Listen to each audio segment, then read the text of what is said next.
Dans le cadre d'un appel d'offres, on a été missionné par la ville de Jargeau il y a de ça 2 ans et demi pour la réalisation de la conception des espaces publics du centre-ville. Il y avait 2 objectifs, c'était redonner le caractère médiéval de Jargeau, qui est une cité, l'ancienne cité médiévale. Donc la pierre fait partie de cette authenticité-là. Et puis l'autre objectif, c'est d'avoir un matériau durable sur lequel on ne reviendra pas et d'avoir un impact environnemental le plus faible possible. Alors au niveau des sols, on a choisi de travailler avec la pierre de Comblanchien. On exploite un site qui est en exploitation depuis 2 siècles aujourd'hui, avec encore 2 siècles de ressources devant nous. Et on exploite une pierre qui est extrêmement appréciée par ses qualités techniques pour tous les projets d'aménagement urbain.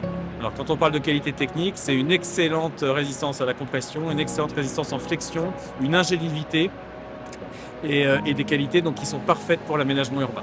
On a d'abord la qualité esthétique d'une pierre naturelle, on a une finition antidérapante pour répondre aux enjeux de glissance dans les centres urbains.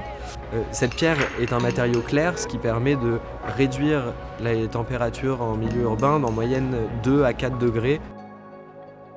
Au niveau de la désimperméabilisation des sols, on a maximisé les zones de pavés enherbés, c'est-à-dire des pavés dans lesquels de l'herbe pousse dans les joints, et ce qui va permettre une infiltration de l'eau bien plus efficace que sur des revêtements qui sont, on va dire, coulés et donc jointés et sur lesquels l'eau ruisselle mais ne peut pas s'infiltrer.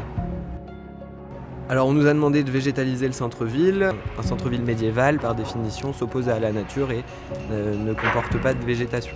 Donc, dans le cadre de ce projet, on a pu végétaliser à peu près 100 mètres carrés de façade par des plantes grimpantes, mais aussi à peu près 300 mètres de bandes plantées, qui sont des bandes entre 30 et 50 cm qui viennent s'insérer entre les réseaux et au pied des façades.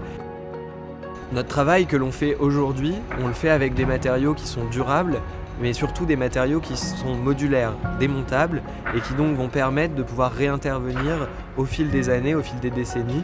Et donc on a un matériau qui va pouvoir rester en place dans le centre-ville pendant plusieurs siècles.